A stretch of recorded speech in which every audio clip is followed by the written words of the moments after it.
Welcome, dear viewers. For more exclusive, thrilling stories every week, join our membership. Sit back, relax, and sip your coffee. Enjoy.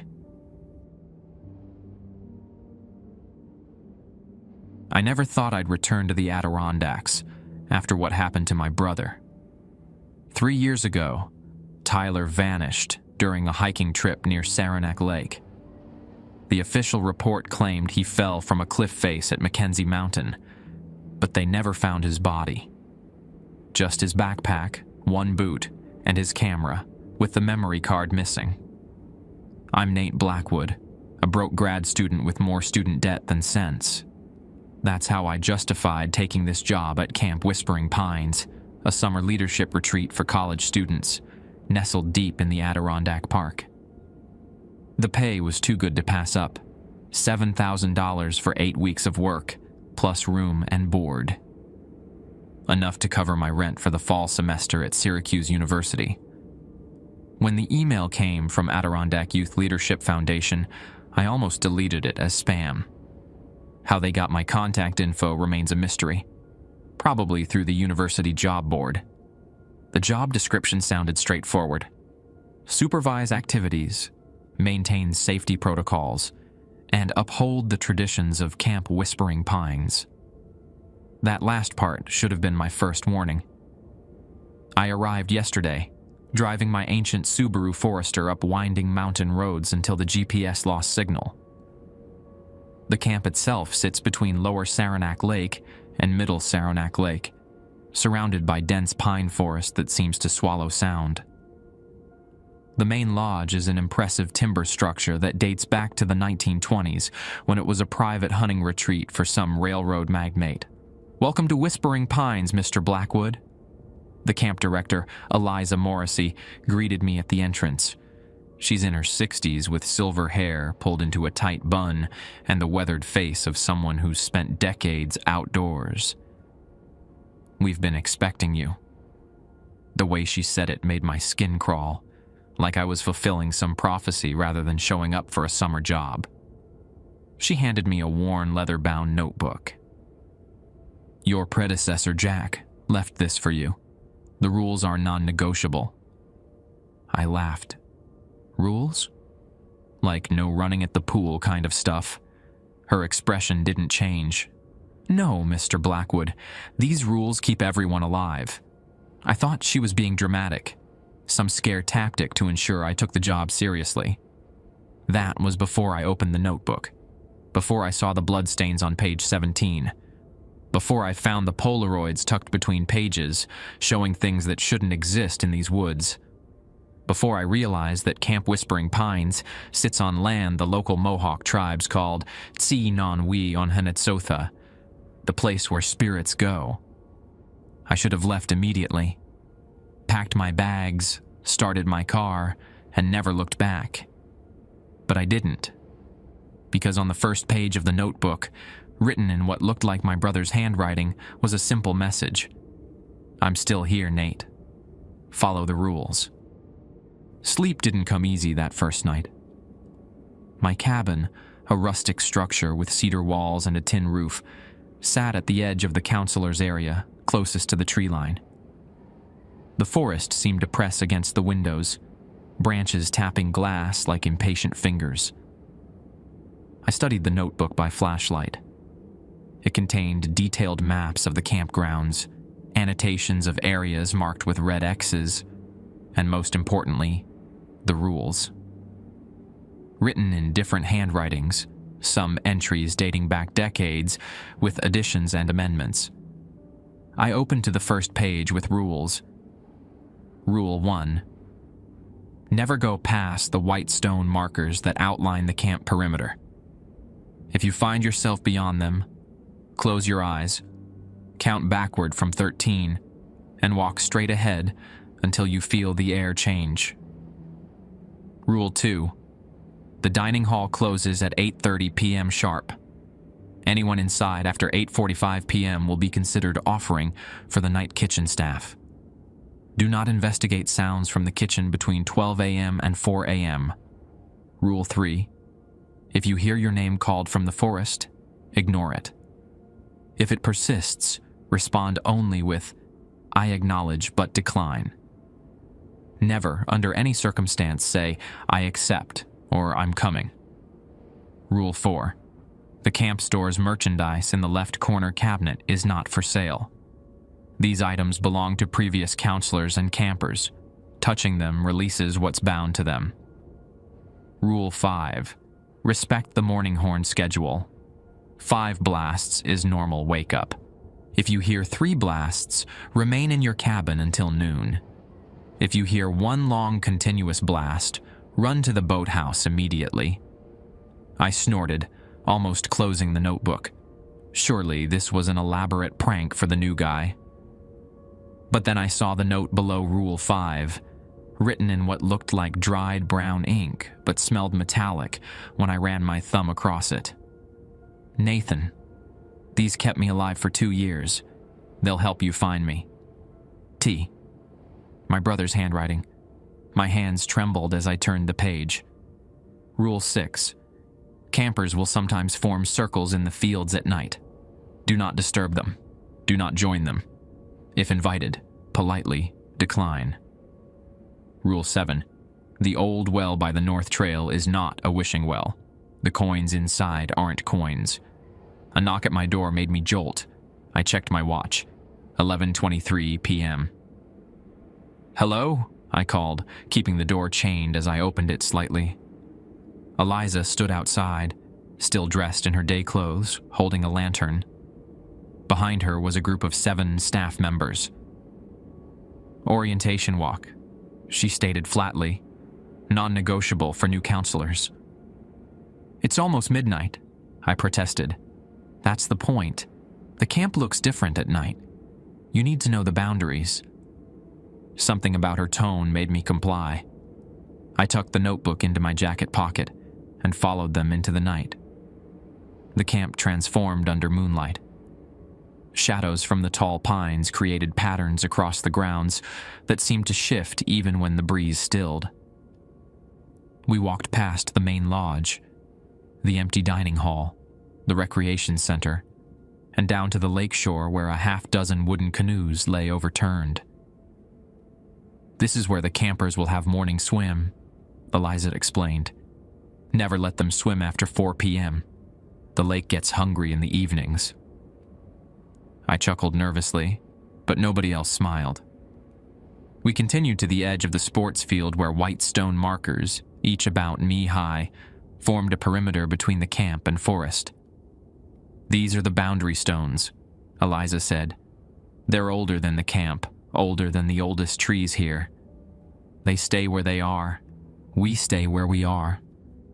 Understand?" I nodded, noticing how the other staff kept their distance from the stones. Our last stop was the camp store, a cedar-shingled building with a wide porch. Inside, shelves held typical camp merchandise, t-shirts, water bottles, snacks. But in the far left corner stood an old glass cabinet.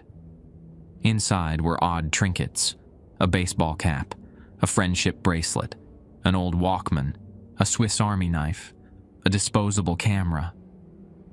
"These belong to people who broke the rules," Eliza said quietly. "We keep them as reminders, as anchors." I stepped closer to the cabinet, drawn to a battered wristwatch that looked exactly like the one I'd given Tyler for his 21st birthday. The second hand ticked backward. "Don't touch the glass," a voice warned. A groundskeeper named Hank, whose weathered face suggested he'd been here longer than anyone.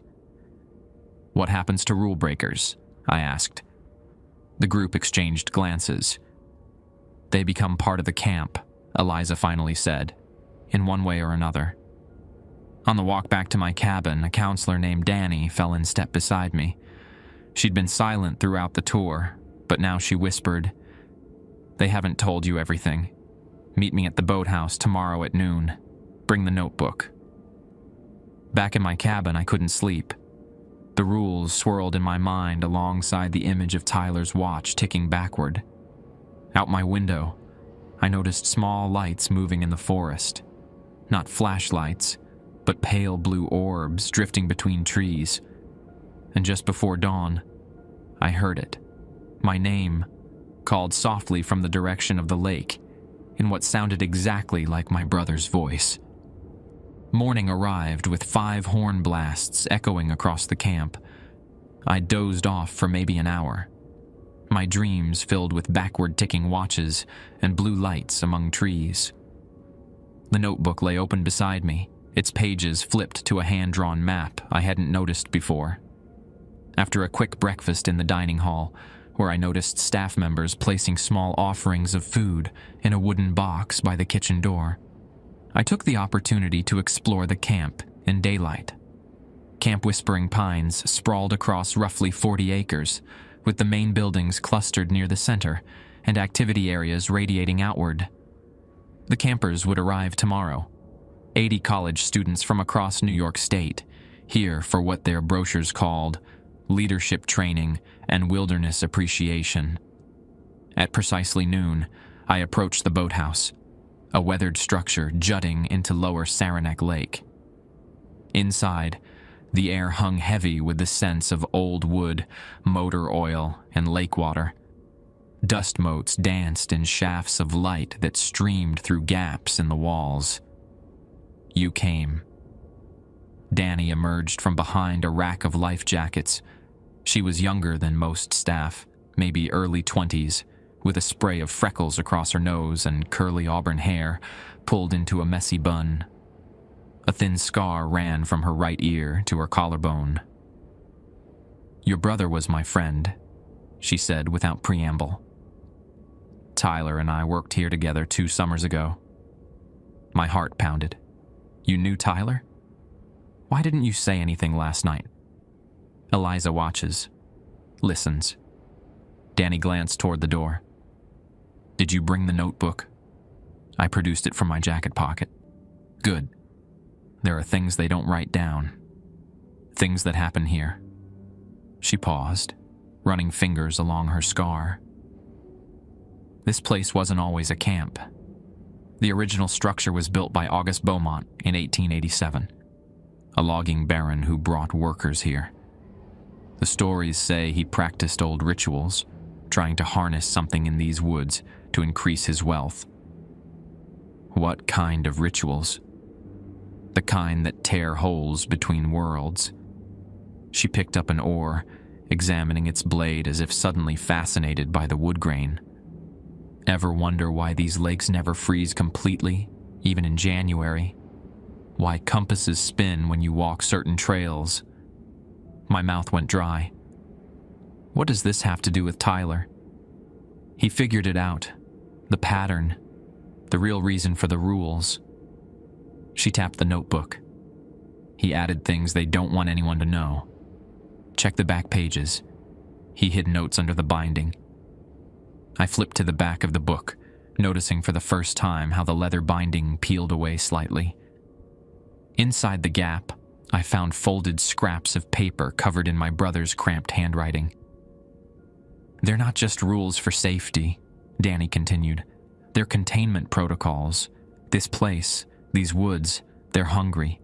The rules keep the balance, feed it just enough to keep it satisfied without letting it take everything." I unfolded the first scrap. Beaumont didn't die in logging accident. Staff say he's still here. Offering system keeps him at bay. First rule written 1902 after half the staff disappeared overnight. New rule added whenever someone is taken. "Taken?" I asked, looking up. Danny nodded toward the cabinet in the camp store. "Those items? They're all that's left of people who broke rules. Something here. Wears them. Uses their form, voice, memories. I thought of my name being called from the forest in Tyler's voice. Tyler was documenting everything, Danny said. The patterns of disappearances, the history, the true nature of this place. He believed it was a doorway, a thin spot between our world and somewhere else. But the official report said he fell. "He didn't fall," she interrupted. "He was investigating the old Beaumont cabin ruins past the North Trail. It's beyond the boundary stones." Her voice dropped. "I was supposed to go with him that night, but I got scared. He went alone." The second paper scrap contained coordinates and a cryptic note. "Boundary stones can be moved. They want to be moved. Don't trust Eliza. She feeds them. Camp store items contain essence of taken. Possible to retrieve someone if you have their anchor." "Are you saying Tyler is still alive?" My voice cracked. "Not alive like you and me, but not gone either." Danny pulled up her sleeve, revealing a bracelet made of knotted fishing line. "He made this for me. Its twin is in that cabinet. I can still feel him sometimes, especially near the boundary stones at dusk." "This is insane," I whispered. But even as I said it, I remembered the watch ticking backward, my brother's handwriting in the notebook. "There's more," Danny said. "The campers, they're not just here for leadership training. The Foundation selects them for specific qualities. Sensitivity, they call it. Every session, 1 or 2 never leave." "That's criminal," I said. "We need to report this. Shut it down." "And who would believe us? Besides, shutting it down might break whatever balance the rules maintain." She looked out over the lake. "Something under that water, something in these woods. It would go hungry, and Beaumont would have nothing holding him here." A sharp crack from outside startled us. Through the dusty window, I saw Hank, the groundskeeper, standing at the boathouse door, axe in hand, splitting firewood. His eyes locked on mine through the glass. "He's watching," Danny whispered. "We need to separate." "Wait! How do I find out more about Tyler? How do I help him?" She pressed something cold into my palm, a small brass key. Eliza's office, filing cabinet behind her desk, records of everyone who's ever worked here, including what happened to them. Tonight, after midnight briefing, I'll create a distraction. Before I could respond, she exited through the back of the boathouse. I waited a few minutes, thumbing through more of Tyler's hidden notes, most containing observations about staff behaviors, odd occurrences, and speculation about August Beaumont. When I finally left, Hank was gone, but a peculiar arrangement of split logs lay on the dock, not randomly piled, but positioned in a pattern that nagged at my memory. It matched a symbol Tyler had drawn repeatedly in the margins of his notes. Back in my cabin, I found a small, carved wooden figure placed on my pillow, a crude human shape with antlers, its back etched with tiny symbols. No sign of who left it, or how they entered my locked cabin. The afternoon orientation for counselors began at 3. As Eliza droned on about schedules and responsibilities, I studied the staff faces, wondering who knew the truth about this place, who participated willingly in whatever happened here, who might help me find Tyler. And through the large windows of the main lodge, I watched as Hank and 2 other groundskeepers placed fresh white stones along the perimeter, replacing markers that had shifted overnight. Each stone was daubed with something dark from a mason jar before being set in place. That evening, as the sun dipped below the tree line, I heard distant voices chanting from somewhere deep in the woods beyond the boundary stones. No one else seemed to notice, or they were all pretending not to. The midnight briefing took place in the main lodge's fireplace room. All 15 staff members gathered on wooden chairs arranged in a semicircle. A fire crackled in the stone hearth, causing shadows to play across the log walls. Eliza stood before us, her silver hair catching amber highlights from the flames. "Tomorrow, 80 students arrive," she began. Bright-eyed, ambitious young people selected for their particular qualities. Her gaze swept the room, lingering momentarily on me. "Our job is twofold. Provide them with the wilderness leadership experience promised in their brochures, and identify those with the highest sensitivity." The word sensitivity triggered a memory of Danny's warning, I gripped the arms of my chair. This session's focus group will be Creek Cabin, Eliza continued. Nate, you'll be their direct counselor. My head snapped up. Me? But I just got here. You were specifically requested. The firelight caught the lenses of her glasses, obscuring her eyes behind twin circles of reflected flame. Your family connection makes you ideal. An uncomfortable murmur rippled through the staff. Clearly, everyone knew about Tyler. Eliza handed out assignment packets. Mine contained a roster of 10 students, daily schedules, and a sheet titled Observation Metrics, with categories like Dream Recall, Boundary Response, and Attraction to Water. Remember your night rotation duties, Eliza concluded. Perimeter check at 2 a.m., kitchen offering at 3 a.m., and sunrise protocol at 5:30 a.m. Hank will demonstrate the offering procedure for our new counselor. As the meeting disbanded, Danny knocked over a stack of firewood, sending logs rolling across the floor. In the commotion, she whispered, "Office unlocked. Second drawer from bottom. Hurry." I slipped away while staff helped clean up. Eliza's office occupied the far wing of the lodge, a room paneled in dark oak with windows overlooking the lake. Moonlight streamed in, illuminating a space that felt frozen in time. A massive oak desk, filing cabinets, and walls covered with black and white photographs of Camp Whispering Pines throughout the decades. The brass key Danny gave me fit the bottom filing cabinet drawer. Inside, alphabetically arranged folders contained staff records dating back to the 1950s. I found Tyler's folder near the back. His employment record looked standard until the final page, where instead of a termination notice, a single red stamp marked the paper. Integrated. Paperclipped to this page was a Polaroid showing Tyler's watch, the same one now in the display case, lying on a bed of pine needles beside a boundary stone. The back of the photo bore a single line, "Anchor secured." My hands trembled as I replaced Tyler's file and checked under B for Beaumont. The folder was surprisingly thin, containing newspaper clippings about the logging baron's disappearance in 1902 and a handwritten journal entry. April 18, 1902. Beaumont performed the final ritual at midnight. By dawn, half our men vanished. Those who remained saw him walk into the lake, but the water never rippled. The boundary stones appeared the next day. We dare not move them. They hold something back. Footsteps in the hallway sent me scrambling to return the files. I was just closing the drawer when the door handle turned.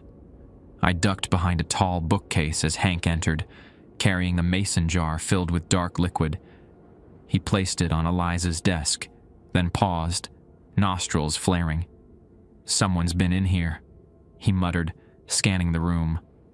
I held my breath, pressing against the wall. Hank circled the desk, moving toward my hiding spot when a horn blasted outside, one long continuous sound. Rule 5. If you hear one long continuous blast, run to the boathouse immediately.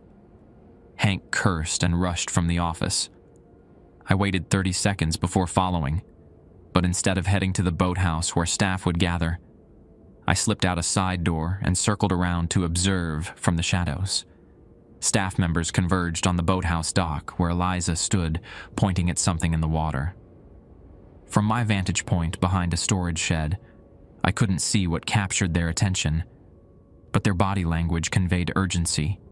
A hand clamped over my mouth from behind. "Don't scream," Danny whispered, slowly removing her hand. I triggered the horn, needed to clear the lodge. "I found Tyler's file," I said. "It said integrated. What does that mean?" She pulled me deeper into the shadows. "It means he's part of this place now. Not dead, but absorbed. The items in the cabinet are anchors. They keep a piece of the person tethered to our reality." "How do I get him back?" "I've been researching that." There might be a way, but it's dangerous." She glanced toward the lake where staff members now waded into the water. "Tonight's a feeding night. They're preparing an offering site." "Feeding?" "Offering." My stomach churned. "Not what you're thinking. Not yet, anyway." She tugged my sleeve. "Meet me at the old well tomorrow at noon. I'll explain more. For now, you need to get to your cabin before they notice you're missing." I hurried back to my cabin, questions swirling. Through my window, I watched as staff returned to their quarters, all except Hank and 2 others who remained by the lake, arranging stones in a pattern at the water's edge. Sleep eluded me. Around 3 a.m., a soft knocking at my door jolted me upright. "Night rounds, Mr. Blackwood." Eliza's voice. "Your turn for the kitchen offering." I opened the door to find her holding a lantern, her face half in shadow. "I don't know the procedure," I stammered. "Hank will show you. Just this once." She stepped aside to reveal the groundskeeper standing behind her, holding a small wooden box. They escorted me to the dining hall, unlocking the heavy doors. Inside, moonlight filtered through windows, creating blue-white patches on the floor. The kitchen beyond was pitch black. "The offering is simple," Hank explained, his voice gruff. "Place the box on the center island. Say the words on this card. Exit without turning your back to the kitchen. Don't run, no matter what you hear." He handed me the box and a yellowed index card. Then he and Eliza retreated to the dining hall entrance, watching expectantly. The box felt warm in my hands, pulsing slightly like something inside breathed. I walked into the dark kitchen, feeling my way to the island counter at its center. The card in my hand contained a short phrase written in what looked like Latin. As I placed the box down, the temperature plummeted. My breath clouded before me. The sounds of the night, crickets, distant owl hoots, died away, replaced by a heavy silence. I squinted at the card in the dim light and read aloud. "Accipe hoc sacrificium et custodi terminos tuos." Accept this offering and keep your boundaries. The box lid creaked open by itself. Inside, nestled in dark soil, lay a small carved figure identical to the one left on my pillow, a human shape with antlers. A whisper came from the darkest corner of the kitchen. "Brother?" Tyler's voice. Every instinct screamed to run to the voice to call out, but Rule 3 flashed in my mind. If you hear your name called, ignore it. If it persists, respond only with, "I acknowledge but decline." "Nathan, help me." The voice came again, closer now. "I'm trapped. Just reach out your hand." My throat constricted. I acknowledge but decline." A hiss of frustration emanated from the darkness, followed by the sound of breaking glass. Something moved in the shadows. A figure took shape, tall and thin with a head crowned by branches or antlers. "Leave now," Hank called urgently from the dining hall. "Backward steps, don't turn around." I retreated carefully, eyes fixed on the shadowy figure that remained just beyond clear sight.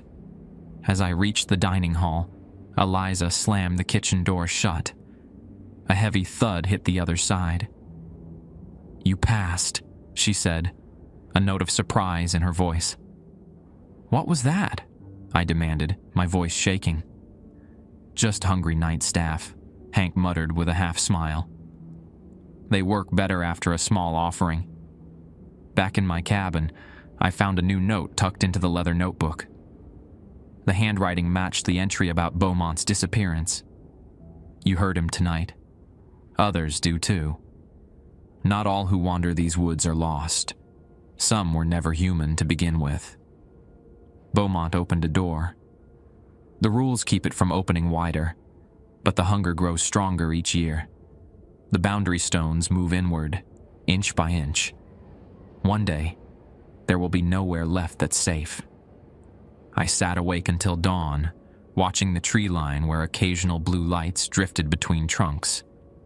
Once, I thought I saw a figure standing at the edge of the forest, a silhouette with antlers, holding what looked like Tyler's camera. The morning horn sounded 5 times across the silent camp. Camper arrival day. A fresh batch of sensitive souls for whatever lurked beyond the boundary stones. 5 buses rumbled up the gravel road at precisely 10 a.m., disgorging 80 college students into the morning sunshine. They gathered in front of the main lodge, young faces eager for their promised wilderness leadership experience, unaware they'd been selected for other qualities. I stood with the other counselors, clipboard in hand, forcing a smile as Eliza welcomed the group. The names on my Creek Cabin roster suddenly felt like a death sentence I held in my hands. 10 students I'd be responsible for. 10 students I'd need to observe for sensitivity. 10 potential sacrifices. Creek Cabin, gather here, I called when instructed to collect my group. They assembled before me. 7 guys, 3 girls, ages 18 to 22, from various New York universities. Most looked like typical college students, except for a thin young man with wire-rimmed glasses whose eyes kept darting to the boundary stones. He noticed them immediately, while the others walked past without a glance. "I'm Nate Blackwood, your cabin counselor," I said, leading them toward our assigned lodging. "You'll be together for all activities this session."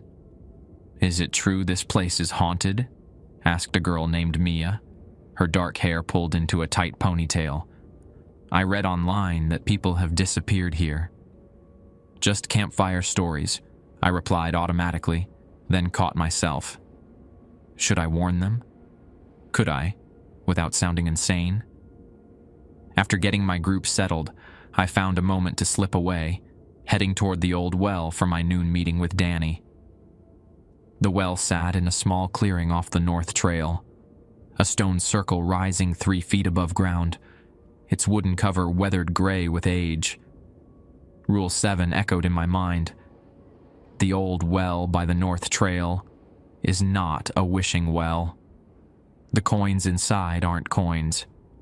Danny was already there, kneeling beside the well, examining the stones. "You're taking a risk meeting in daylight," I said, glancing around nervously. "Everyone's busy with arrival tasks." She stood, brushing dirt from her knees.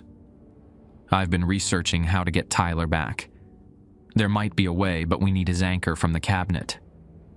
The watch. It's locked up tight. There's a ritual during the first full moon of camp season," she explained. 3 nights from now, they open the cabinet and use the anchors to refresh the boundaries.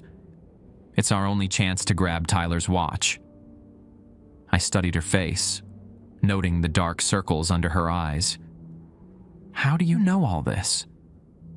"Because I've been trying to save my brother for 3 years. Her voice cracked. "Before Tyler, there was Jason, my twin. He was a counselor here in 2019, investigating the disappearances. They took him too." The realization hit me. "You're not staff, are you?" She shook her head. "I sneak in every summer, looking for a way to bring Jason back. I found Tyler doing the same for his friend who vanished the previous year. We started working together until..." Her hand touched the scar on her neck. "If they catch you, they'll out me to the cabinet." She gave a bitter smile. "At least I'd be with Jason and Tyler." A twig snapped nearby. We both tensed. "How exactly do we get someone back?" I whispered. Danny pulled a folded paper from her pocket. "Tyler figured it out. The anchors are tethers. If you take one beyond the boundary stones at the right time, you create a path for them to follow back." "What's the right time?" "When the boundary is thinnest, the night of the ritual." She handed me the paper. "But it's dangerous. The moment you cross the boundary with an anchor, everything out there will sense you." "What is out there exactly?" Her eyes lifted to something behind me. Ask him. I turned to find one of my campers, a thin young man with wire-rimmed glasses, standing 20 feet away, watching us. Jesse, I said, recalling his name from the roster. You should be at orientation. You see them too, he said, ignoring my comment. The stones. The lights in the woods. He approached slowly. My grandfather worked here in the 60s. He told me stories about this place before he died. Danny and I exchanged glances. What kind of stories? I asked. About August Beaumont. About what lives in these woods. Jesse pushed his glasses up his nose. Grandpa said Beaumont found old Mohawk sites in these hills, places where the boundary between worlds was thin. He performed rituals to contact what lived on the other side, promised them offerings in exchange for wealth and power. Your grandfather, Danny said carefully. What was his name? Walter Green. He was a cook here. Jesse's voice dropped. He told me never to come here, but when I got the invitation letter, I knew I had to see for myself. The letter mentioned my family connection and inherited sensitivity. My blood ran cold, remembering Eliza's words about my family connection making the ideal. They were breeding us across generations, selecting for whatever they called sensitivity. A horn sounded from the main camp, 3 short blasts. That's the lunch call, I said. We should head back before they notice we're gone. As we walked, Jesse continued quietly. Grandpa said these woods were full of threshold guardians, beings that patrol the spaces between worlds. Beaumont made a pact with something old, something that should have stayed asleep. Now it wakes a little more each year. That explained the migrating boundary stones, the growing frequency of disappearances in Tyler's notes. What does it want? I asked. What they all want, Jesse replied. A way fully into our world. Lunch passed in a blur of activity. Counselors guiding campers, Eliza watching everyone from the head table, Hank patrolling the perimeter. I noticed how he tapped each boundary stone as he passed, murmuring something under his breath. The afternoon brought the first organized activities. I led Creek Cabin through a team-building exercise on the sports field, all while keeping an eye on Jesse, who seemed unnaturally aware of his surroundings. During a water break, I overheard 2 other counselors discussing him. Green's grandson, one whispered. Off the charts on sensitivity. Eliza's thrilled. Creek Cabin stacked this year, the other replied. 4 high potentials, according to the pre-screening.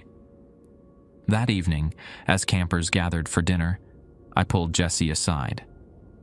You need to be careful, I warned. Don't show too much interest in the boundaries or the woods. Because they're watching for people like me? His expression remained calm. I know why I'm here, Mr. Blackwood. I came prepared. From his pocket, he produced a small pouch. Salt and iron filings. Grandpa's protection recipe. After dinner came the welcome campfire. 80 campers and 15 staff gathered around a massive fire pit near the lake. Eliza told sanitized stories about the camp's founding, carefully omitting any mention of Beaumont's dark rituals or disappearances. As flames rose higher, I noticed some campers, including 4 from my cabin, growing entranced by the fire, their pupils dilating, bodies swaying slightly. The sensitives responding to something invisible to others. Across the fire, Danny caught my eye, then pointedly looked toward the lake. On the water's dark surface, blue lights identical to those in the forest danced and skimmed like fireflies.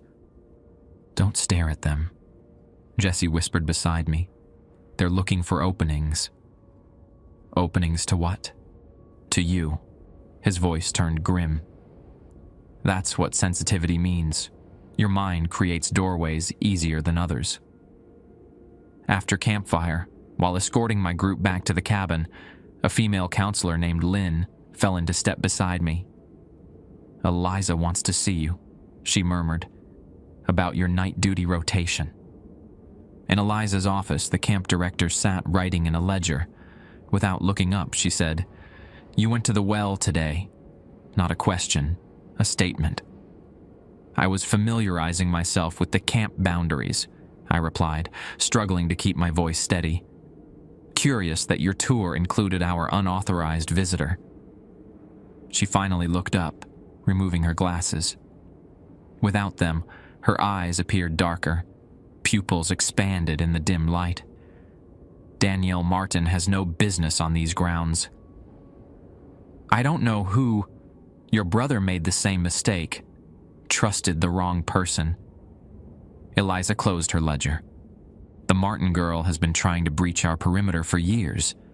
She's dangerous to herself and our delicate arrangement here." "Arrangement with what exactly?" The words slipped out before I could stop them. A thin smile stretched across her face. "You'll learn soon enough. The full moon ritual is in 3 days." She handed me a slip of paper. "You've been assigned to night watch. Stay away from Danielle Martin if you wish to remain integrated." Back in my cabin, long after lights out, I heard soft footsteps on the roof. Through the window, I glimpsed a figure perched on the edge. Human-shaped, but wrong somehow, its head branching into antler-like protrusions. It turned toward my window, and in the moonlight, I caught the glint of a camera lens where its face should be. It raised a hand, beckoning. The figure on the roof vanished when I blinked, leaving me wondering if exhaustion had conjured the vision. Sleep came in fractured segments that night, broken by sounds from the forest, cracking branches, distant chanting, and once, the distinct click-whir of a camera shutter outside my window. The next morning brought a sense of wrongness that clung to the camp like morning mist. During breakfast, I counted only 79 campers.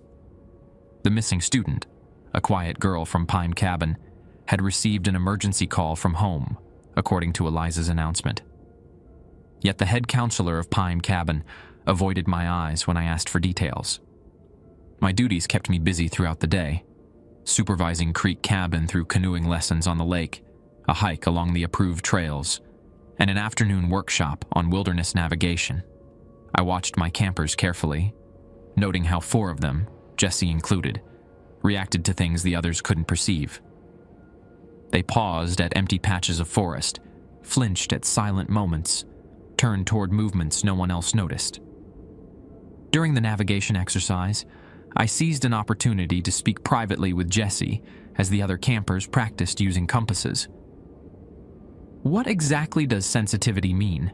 I asked, keeping my voice low. Jesse adjusted his glasses, glancing toward the trees. "It's like having thinner skin between worlds. Grandpa called it the sight. Some families have it stronger than others." He hesitated. "The Blackwoods are known for it. Your brother had it bad. How do you know about Tyler?"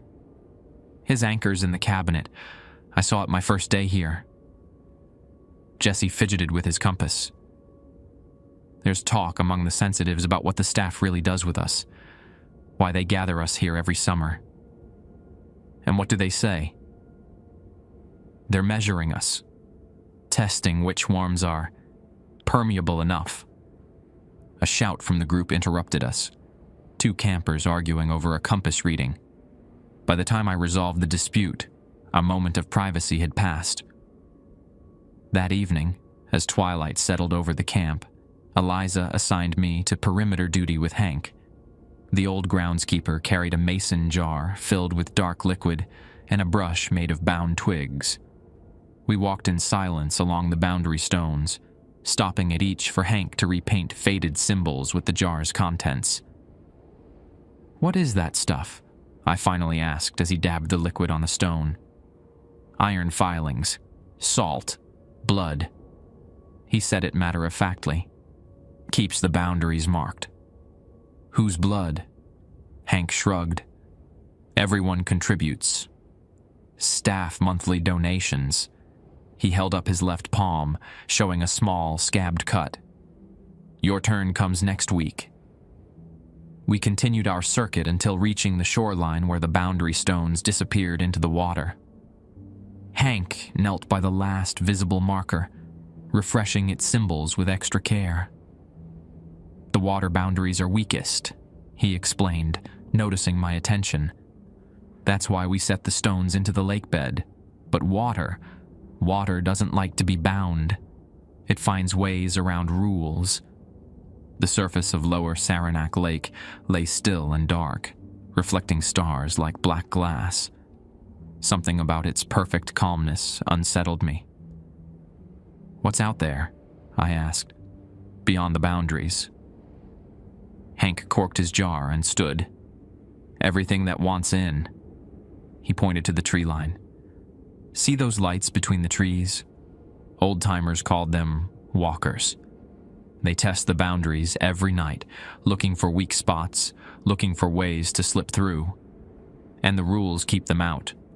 Rules keep the balance. He gave me a sidelong glance. Your brother understood that. Until he didn't. What happened to Tyler? I demanded, grabbing Hank's arm. The truth. The old man didn't pull away, just stared at my hand until I released him. Crossed the boundary with a camera. Wanted proof of what lives out there. Hank tapped his temple. But seeing them changes you. Recording them. That's like inviting them in. He became a door. A soft splashing sound drew our attention to the lake. 20 feet from shore, ripples spread in a perfect circle, something rising from below. Don't look directly at it, Hank warned, turning his back to the water. Night swimming, Rule 4 in the book. That's not in the rules I read, I said, unable to tear my eyes from the widening ripples. There are rules in the book, and rules staff learn over time. Hank began walking briskly back toward camp. That one's important. Don't watch the swimmers. They take it as an invitation. As I turned to follow him, something broke the surface. A pale, elongated shape that twisted in ways no human spine should bend. Water cascaded from it as a face turned toward me. A face with too many features arranged all wrong, like someone had pressed extra eyes and mouths into malleable clay. Something about it reminded me of the missing Pine Cabin girl. I ran after Hank, heart pounding. Back at camp, the evening activities wound down as campers returned to their cabins for lights out. I checked on Creek Cabin, finding everyone accounted for, though Jesse sat awake on his bunk, sketching boundary stone symbols in a notebook. Can't sleep, he explained. They're more active tonight. Who? The Watchers. He nodded toward the window where thin fog pressed against the glass. 2 days until the full moon. They're getting excited. After ensuring all campers were settled, counselors gathered in the main lodge for evening debriefing. Eliza reviewed the day's observations, focusing on which campers showed highest sensitivity. To my horror, Jesse's name topped the list, along with 3 others from various cabins. Creek Cabin shows particular promise this session, Eliza noted with a meaningful glance my way. We'll begin prep work tomorrow for our moonlight ceremony. Nate, your cabin will lead the procession. After the meeting, I sought out Danny, finding her behind the boathouse checking what looked like climbing gear. They're targeting Jesse, I whispered, and 3 others. I know. I overheard Eliza talking to Hank. She continued checking carabiners and ropes. We need to move up our timeline. Tomorrow night, not during the ceremony. But you said they've accelerated their preparations. Something's different this year. She handed me a small vial of clear liquid. Iron filings dissolved in salt water. Mark your doorway and windows tonight. What about the campers? Jesse and the others. "We can't save everyone," she said sharply, then softened. "Not yet. But if we can get Tyler back, prove this can be reversed, maybe we can return with help." I pocketed the vial. Hank showed me the lake boundaries. Something came up from the water. Danny's hand stilled. "Did it see you watching?" When I nodded, she cursed under her breath. "They'll come for you tonight. The swimmers always collect those who witness them. That's why there's a rule against it." "There's no such rule in the book?" "It's newer, added after Tyler." She resumed packing her gear. "They update the rules whenever someone gets taken. Each rule marks a specific loss." On my way back to my cabin, I passed the camp store. A light burned inside despite the late hour. Through the window, I glimpsed Eliza and Hank standing before the glass cabinet. The case door open. Hank lifted Tyler's watch, examining it under a small light, while Eliza consulted a leather-bound book much older than the counselor's notebook. I ducked out of sight, continuing to my cabin where I carefully applied the iron salt mixture to my threshold and window frames. As the liquid dried, it left faint silvery traces visible only when light hit them at certain angles. Sleep eluded me. Around 2 a.m., soft tapping started at my window. Light, rhythmic, like raindrops but too precise. I kept my eyes shut tight, remembering Hank's warning about the swimmers. The tapping continued, growing more insistent until it stopped abruptly. Then came a new sound, the mechanical whir-click of a camera shutter, followed by my brother's voice. "Nate, I got you something. Open your eyes." My body tensed beneath the covers, sweat beading on my forehead. "I acknowledge but decline," I whispered, recalling Rule 3. A sound like splintering wood came from the roof, followed by scratching along the walls. Something heavy dropped onto my porch with a thud. I risked opening my eyes to see a dark silhouette pressed against the window. Humanoid but wrong, its head branching into antler-like protrusions. The silver traces on the glass frame glowed faintly where the creature touched the window.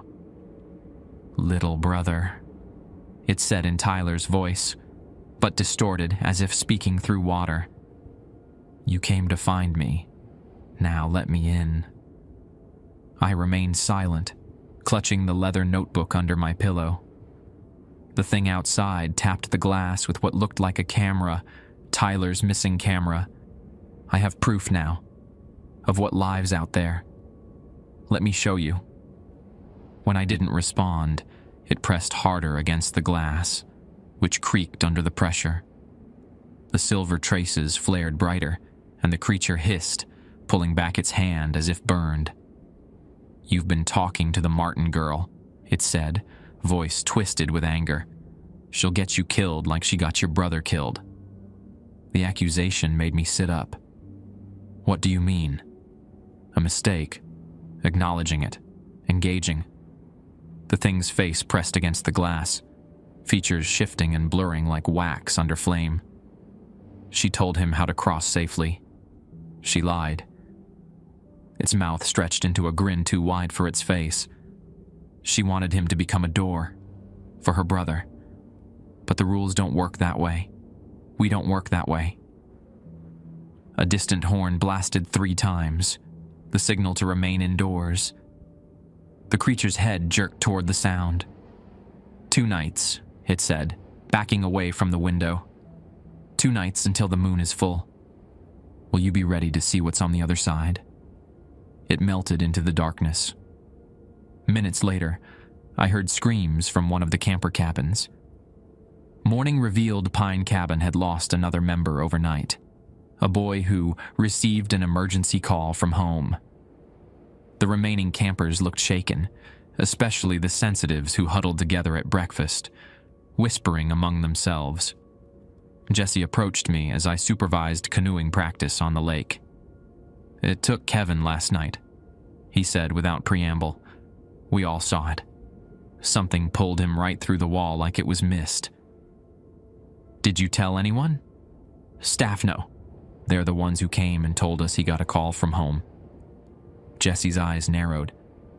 They're lying to keep everyone calm, but the sensitives all felt it. The boundaries are thinning faster than usual.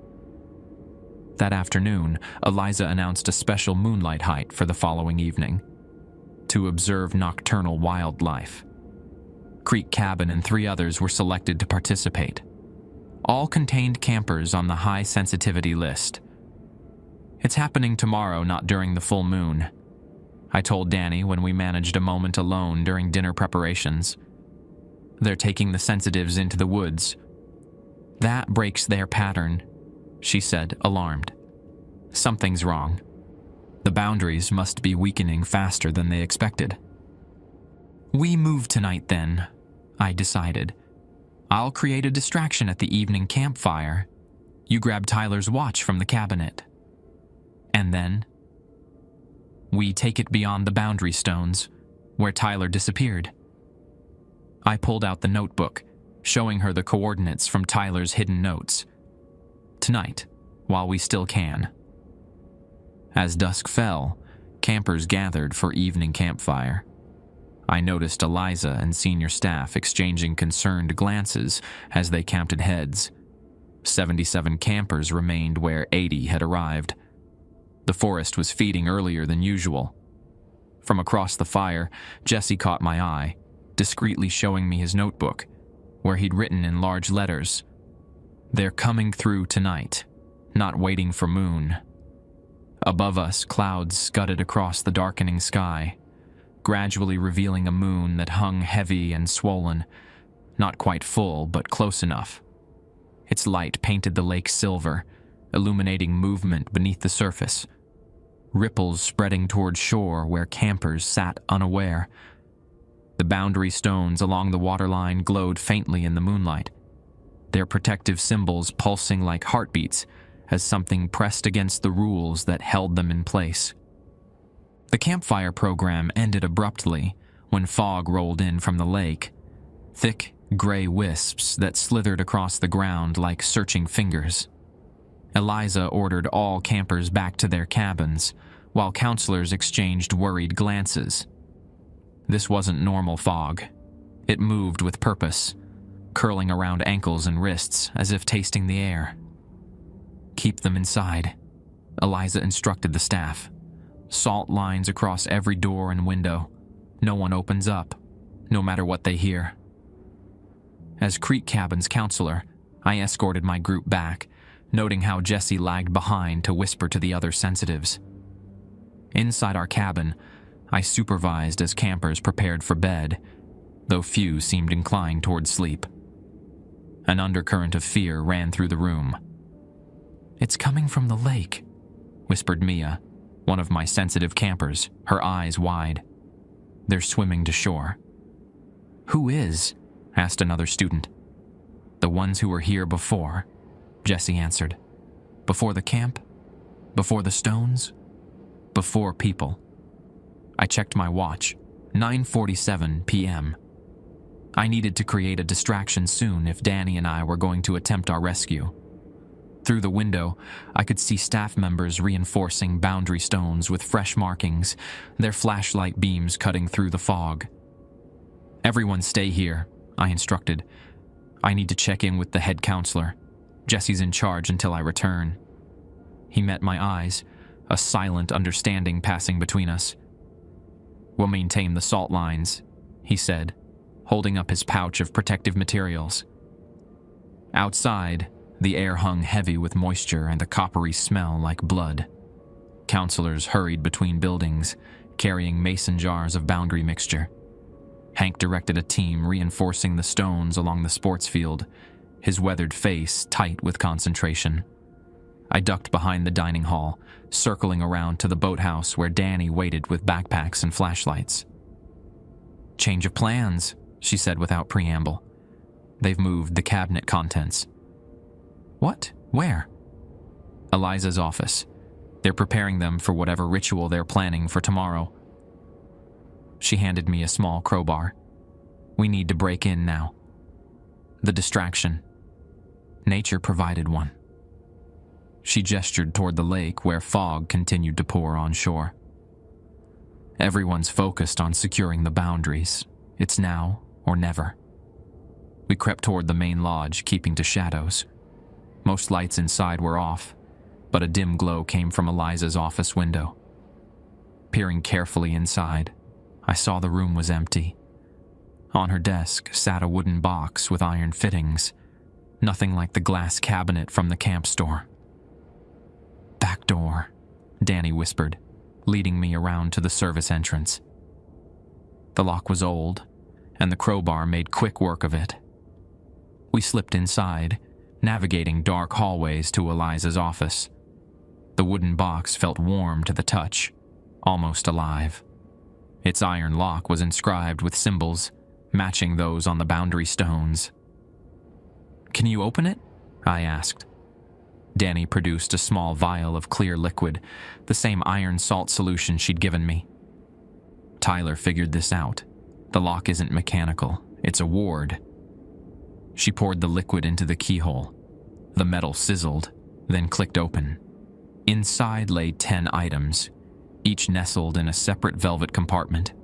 A baseball cap, a friendship bracelet, a Walkman, a Swiss Army knife, a disposable camera, a hair clip, a college ring, and Tyler's watch.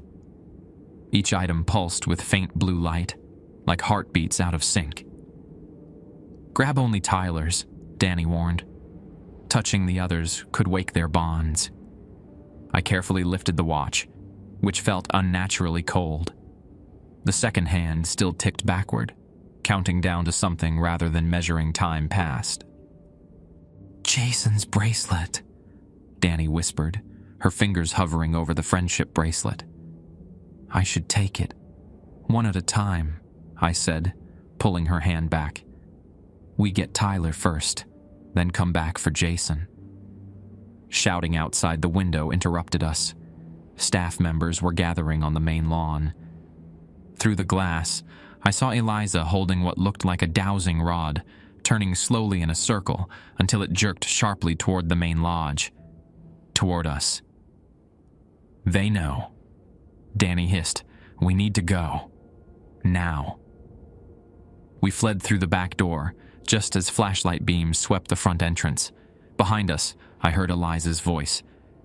"The anchors. Check the office." Rather than heading for the forest directly, Danny pulled me toward the boathouse. "Water crossing," she explained between breaths. "They'll expect us to go by land.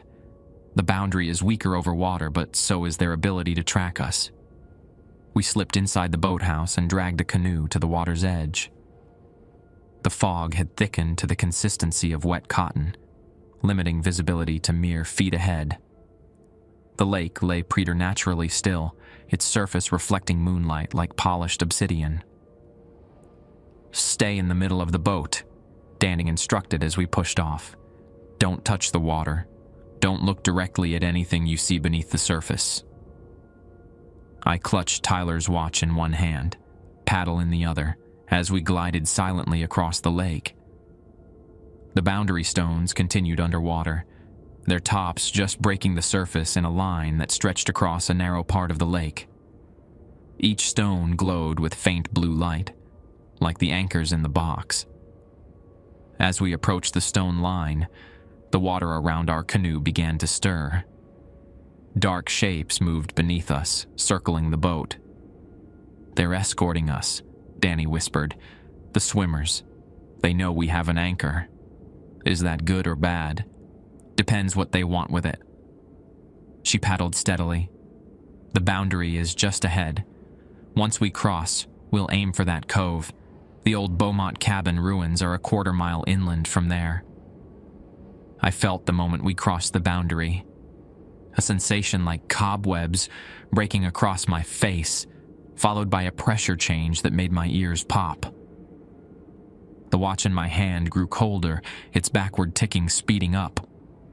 Beyond the boundary, the forest seemed more ancient, the trees taller and more densely packed than on the campsite. No blue lights drifted between trunks here. Instead, shadows moved independently of anything casting them, flowing like oil across the forest floor. We beached the canoe on a narrow strip of pebbled shore. The moment we stepped onto land, the watch's ticking became audible. A rapid backward count growing louder with each step away from the lake. "It's accelerating," I said, holding it up. "What does that mean?" "It's closer to its owner." Danny unhooked a compass from her belt.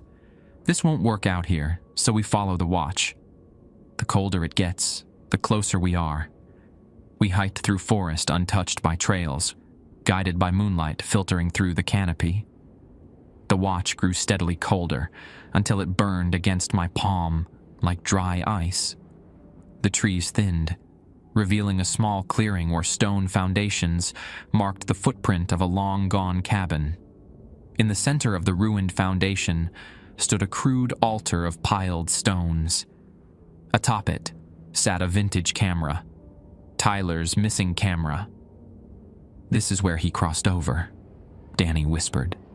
The watch ticked frantically now, its hands spinning backward with increasing speed. I approached the altar and placed the watch beside the camera. "Now what?" "Now we call him." Danny's voice took on a formal cadence. "We have the anchor. We stand beyond the boundary. We call the lost one home." She took a deep breath and shouted, "Tyler Blackwood! Follow your anchor home!" The forest fell silent. Not a leaf rustled, not a branch creaked. The watch stopped ticking. "Tyler Blackwood!" I called, joining Danny. "Follow your anchor!" A low moan emanated from the trees around us, as if the forest itself were in pain. The ground trembled. Shadows between trees elongated, stretching toward the altar. "It's working," Danny breathed. The air shimmered above the altar, distorting like heat waves. A figure began to take shape, blurry at first, then gaining solidity. Tyler's face formed, but wrong somehow, stretched and twisted. Branches or antlers sprouted from his head, and where his eyes should be, camera lenses reflected moonlight. "That's not Tyler," I gasped, stepping back. "It is," Danny countered. "Part of him, at least. The rest is what took him." The figure, Tyler but not Tyler, reached for the watch with elongated fingers. As he touched it, the transformation accelerated. The antler branches receded. The camera lenses sank into human eyes. The stretched features regained human proportions. "Nate," he croaked, voice raw as if unused for years. "You came." "Tyler?" I stepped closer. "Is it really you?"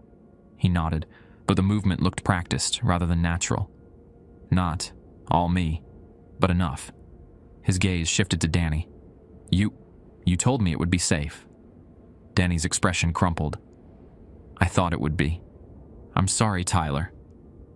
A twig snapped behind us.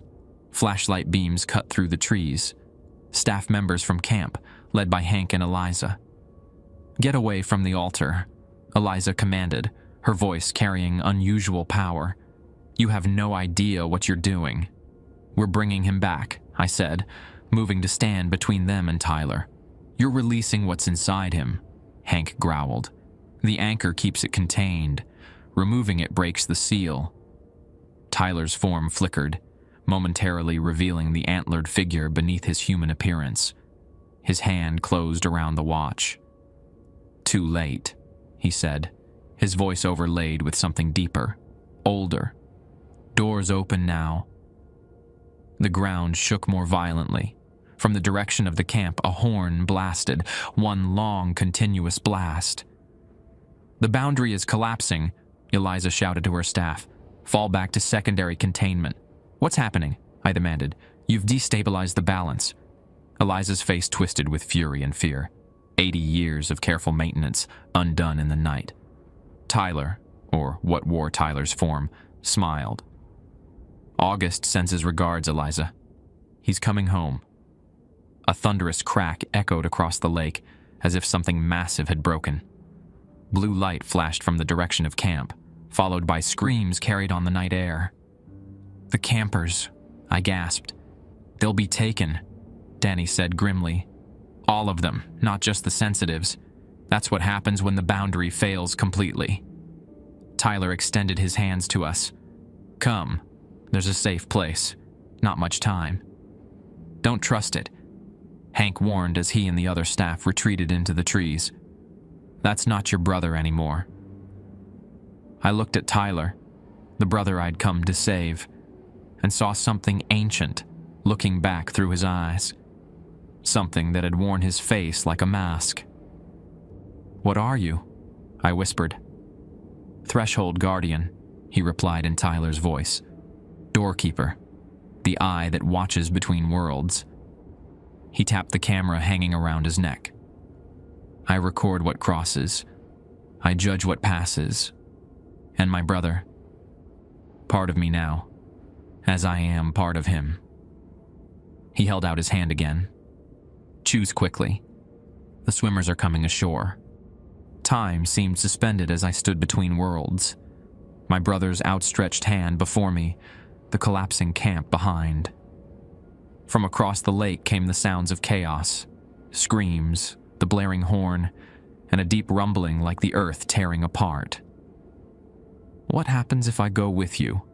I asked Tyler, or whatever fraction of him remained beneath the Threshold Guardian.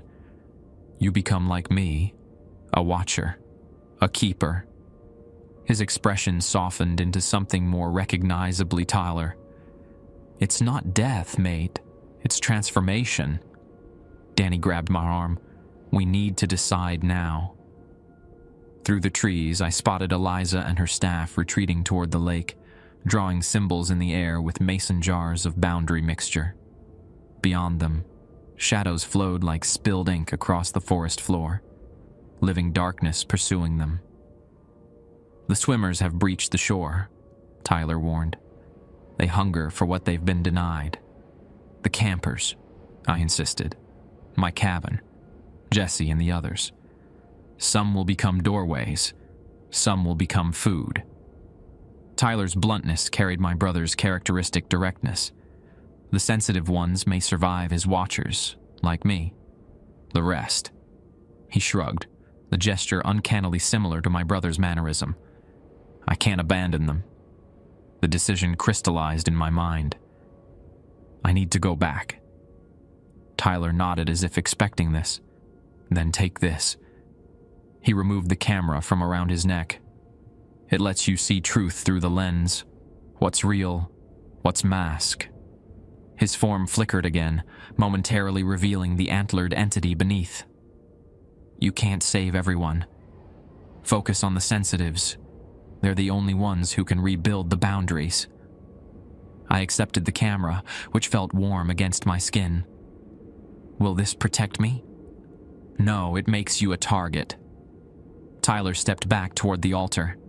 "But it gives you power no human should have, to see beyond the veil, to record what exists between worlds." He tapped his watch, which had begun ticking forward again. "You have until sunrise.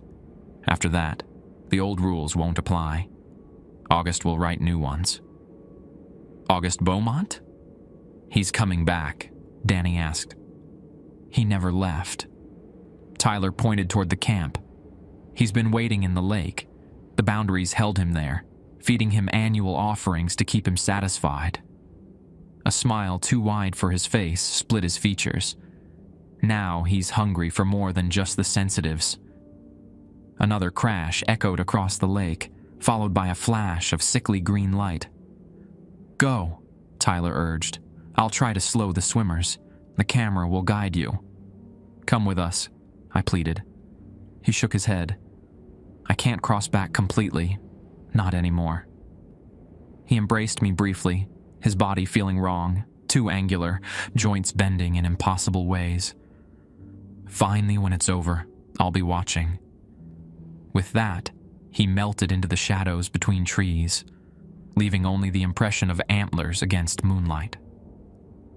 Danny and I raced back to our canoe, the camera bouncing against my chest. The lake had awakened, the previously still surface now churned with movement as things rose from the depths. Pale shapes broke the water, climbing onto shore with jerky motions like badly operated puppets. "Don't look directly at them," Danny warned as we pushed off. "Row, fast!" I paddled furiously, fighting waves that hadn't existed during our crossing. Through breaks in the fog, I glimpsed the camp in disarray. Flashlights darting between buildings, figures running toward the main lodge, and boundary stones uprooted from the ground, their protective markings dark. Halfway across, our canoe jolted to a stop as if hitting a submerged log. Water bubbled around us, and a hand, pale, webbed, with too many joints, gripped the dunnel. "Swimmer!" Danny gasped, smacking it with her paddle. The hand didn't release. Instead, more appeared, grabbing the sides of our canoe. Faces broke the surface.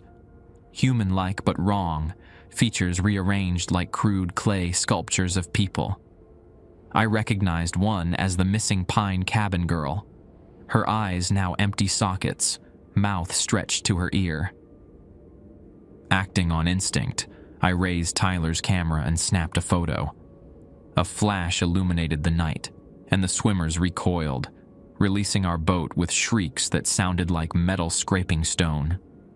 "It hurts them," I realized, taking another photo as more hands reached for us. Each flash pushed them back, creating a momentary circle of safety that allowed us to paddle forward. We reached the camp shore where chaos reigned. The boundary had collapsed entirely. White stones lay scattered and broken across the ground, their protective symbols faded. Staff members had barricaded themselves, and as many campers as they could gather in the main lodge. Through windows, I saw salt lines and hastily drawn symbols on doors and walls. Other campers had fled to various buildings, the dining hall, recreation center, or individual cabins, creating pockets of resistance throughout the camp.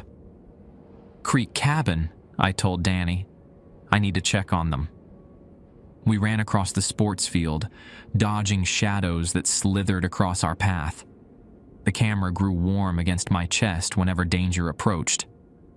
I raised it several times to take photos, each flash dispelling the encroaching darkness. Creek Cabin's windows glowed with dim light. Through the glass, I saw my campers huddled in the center of the room, surrounded by a circle of salt. Jesse stood at the perimeter, reading aloud from what looked like the camp rule book. I pounded on the door. "Jesse, it's Nate." The reading paused. "Prove it's you," came the reply. "How?" "Say the response to Rule 3. "I acknowledge but decline," I called back. The door cracked open and Jesse peered out. "Mr. Blackwood? You came back? I couldn't leave you all here." I slipped inside, Danny following. "Is everyone okay?" "We're maintaining the circle," Jesse explained. "The sensitives figured out we could adapt the boundary rules to protect smaller spaces." He nodded toward 3 other campers who sat cross-legged at cardinal points of the salt circle, each holding a white stone taken from a boundary marker. "But it's failing. Something big is coming." Outside, a deep horn blast sounded. Not the camp emergency signal, but something older, deeper, like a massive conch-shell trumpet. "August," Danny whispered. "Who?" Mia asked, huddled with the others. "The original owner of this land, the one who opened the door in the first place." I surveyed the group, 9 campers remaining from my original 10. "Where's Ryan?" Faces fell. Jesse spoke softly. Something came through the wall. Looked like his mother, but wrong. He went with it. I gripped Tyler's camera. "We need to get to the main lodge, combine our groups with the others." "It's too far," one camper protested. "Those things are everywhere." I held up the camera. "This will protect us. It repels them." "For how long?" Jesse asked. "The sun rises in 3 hours. We can hold this circle until then." "The boundaries won't reset at sunrise," Danny cut in. "Not this time. We need to establish new rules, new boundaries, or everything within miles of here will be consumed." "How do we do that?" Jessie asked. "The original ritual," she replied. "The one Beaumont used, but in reverse. Close the door he opened." A thunderous impact shook the cabin, something large striking the outer wall. Through the window, I glimpsed a massive shape moving past, taller than the building itself, crowned with branch-like protrusions. I raised the camera to my eye, looking through the viewfinder. What appeared as a shadow to my naked eye resolved into a figure through the lens. A man in outdated clothing, his body stretched to impossible height, his head crowned with antlers that branched infinitely upward like fractals. "August," I breathed. I snapped a photo. The flash illuminated him fully, and he turned toward our cabin, a face too smooth, too perfect, like a wax figure left in the sun. He raised a hand the size of a car door and pointed at our building. The walls began to creak, wood splintering as if squeezed by invisible hands. "The circle won't hold," Jessie warned. "He's too strong." "We need to run," I decided. "Now, while he's distracted by the flash." I distributed the remaining boundary mixture from my pack, instructing each camper to mark themselves with protective symbols. Danny helped the less coordinated students, ensuring everyone received the markings. "Stay together," I instructed. "I'll lead with the camera. Danny will guard the rear. Sensitives in the middle. You're the ones they want most." The cabin groaned as walls bowed inward. We burst through the door into chaos, the night alive with movement as creatures crossed freely between worlds. Staff members fought a retreating battle across camp, using flashlights, boundary mixture, and improvised weapons. Through the camera viewfinder, I spotted a clear path to the main lodge, a route where the shadows ran thinner. "This way," I directed, leading our group in a tight formation. We sprinted across open ground, the camera flashing whenever shapes approached. Halfway there, a wall of fog cut off our path, thick gray mist that coalesced into human-like figures. "Swimmers," Danny warned. "They've fully crossed over." Through the lens, I saw them clearly. Former campers and staff from years past, their bodies transformed into vessels for whatever lived in the lake. They encircled us, cutting off escape. "Give us the sensitives," they spoke in unison, voices bubbling as if underwater. "The rest may go." "I acknowledge but decline," I replied, raising the camera. Before I could take a photo, a blur of motion struck from behind the swimmers, a figure moving with impossible speed, antlers silhouetted against moonlight. It tore through the swimmers with elongated fingers, creating an opening in their ranks. "Tyler," I whispered. Through the gap he created, I glimpsed the main lodge, where Eliza stood on the porch, drawing complex symbols in the air with both hands. Behind her, Hank directed staff in positioning boundary stones in a new configuration around the building.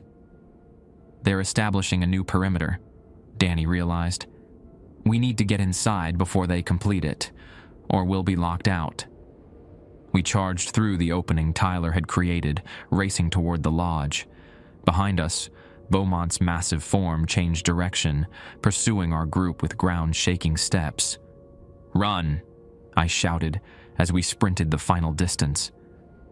Eliza spotted us approaching and hesitated, clearly calculating whether to complete the boundary before we arrived or allow us inside. At the last moment, she stepped aside, letting our group pass before resuming her symbol drawing. Inside, dozens of terrified campers huddled, while staff reinforced windows and doors. Hank directed the placement of the remaining boundary stones in a circle around the lodge's foundation. "You brought them right to us," Eliza hissed at me. "I brought survivors," I countered, "including 4 sensitives who can help strengthen your new boundary." She studied our group, gaze lingering on Jessie and the other sensitives. Beaumont wants them specifically. If we give him what he wants, we'd just be continuing what you've done for decades, I interrupted. Feeding the monster to keep it satisfied. It never ends. Through the window, I watched Beaumont's enormous form approach the lodge, fog swirling around his legs. The swimmers gathered behind him, a silent army awaiting commands. "He's here," Jessie whispered, pressing a hand to the wall. "He wants in." The building trembled as Beaumont reached toward it, his fingers elongating to probe at windows and doors. Through Tyler's camera viewfinder, I saw the truth. August Beaumont had become a puppet, his form manipulated by countless smaller entities that nested within him like a colony of insects animating a corpse. "The boundary's not holding," Hank shouted as symbols drawn in boundary mixture began to fade from the walls. Outside, Tyler appeared on the lodge roof, still caught between human and watcher forms. Through the attic window, I heard his voice. "Let me in, brother. I can help." I looked at Danny, who nodded grimly. "We need all the help we can get." I raised the camera to the attic window and took a photo. The flash briefly illuminated the true nature of what Tyler had become. A being of branch and shadow and lens, with only fragments of my brother remaining. "I invite you in," I called. The window burst inward in a shower of glass as Tyler's form flowed into the lodge like smoke, reforming beside me. "You needed a watcher," he said, voice echoing strangely. "Someone who stands between." Outside, Beaumont's massive fist struck the building, shaking the foundation. The remaining boundary stones glowed briefly, then faded as their power waned. "We can't hold him much longer," Eliza admitted, fear finally breaking through her stern facade. Tyler placed a hand on my shoulder, his fingers too long, joints bending wrong. "There's one way," he said, "a final rule that binds all others." He raised his gaze to the ceiling, where the first hint of pre-dawn light began to illuminate the eastern sky. "What rule?" I asked. His smile stretched too wide. "The one written in the oldest language. Blood and light. Dawn comes. The sun breaks over Prospect Mountain as I finish writing this account. My hand cramps around the pen, but I need to record everything while it remains clear in my memory. Some details already blur at the edges, a side effect of what happened at dawn that final day at Camp Whispering Pines. They call it a gas leak now. That's the official explanation for why 37 people, campers and staff, vanished from a leadership retreat in the Adirondacks. The foundation closed permanently. The buildings stand empty behind new fences marked environmental hazard. Local authorities advise hikers to avoid the area between Lower and Middle Saranac Lake. I fingered the scar running from my wrist to elbow, a perfect line where I split my skin that morning as Tyler instructed. My blood joined that of the other survivors, sensitives and non-sensitives alike, creating the final boundary. Not stones this time, but people carrying fragments of the boundary within us. The old rules were written on stone, Tyler had explained as we performed the ritual. The new ones must be written in living vessels. I see them differently now. The swimmers, the watchers, the threshold guardians. Through my viewfinder, the world reveals its hidden layers. Sometimes I spot them on city streets or subway platforms. Humans who aren't quite human, their edges blurring when they think no one's looking. Jesse texts weekly from his dorm at Cornell. His sensitivity has grown. He documents boundary fluctuations across upstate New York. Mia's working with Hank, the only original staff member I still trust, cataloging anchor objects from the old camp store, now relocated to his cabin deep in the mountains. Eliza disappeared during our escape. Whether taken by swimmers or fled on her own remains unknown. Danny visits monthly, comparing notes on our shared research. The boundary held, but at a cost. We're now the living stones, the human markers separating worlds. Tyler remains somewhere in between. I glimpse him occasionally through the camera, a figure with antler shadows, watching from forests or reflected in still water. He left me a final note, pressed between the pages of the rule book. The rules have changed, but the need for rules remains. What sleeps beyond still hungers. What watches still waits. Keep the boundaries, little brother. I guard one side. You guard the other. August Beaumont never fully emerged. Our ritual pushed him back, but I feel him testing the new boundaries, probing for weaknesses.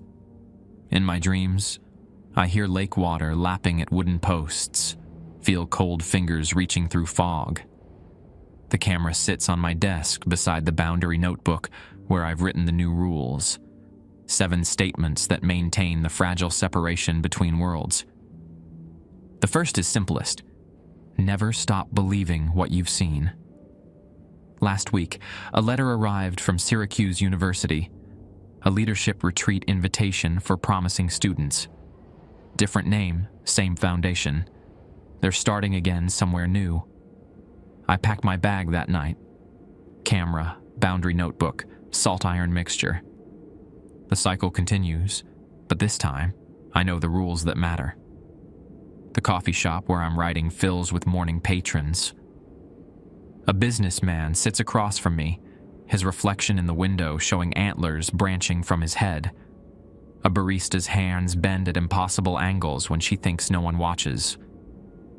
The woman at the corner table has eyes that never blink. They're everywhere now. The boundaries grow thinner each year. But we remember what happened at Camp Whispering Pines. We carry the boundary within us.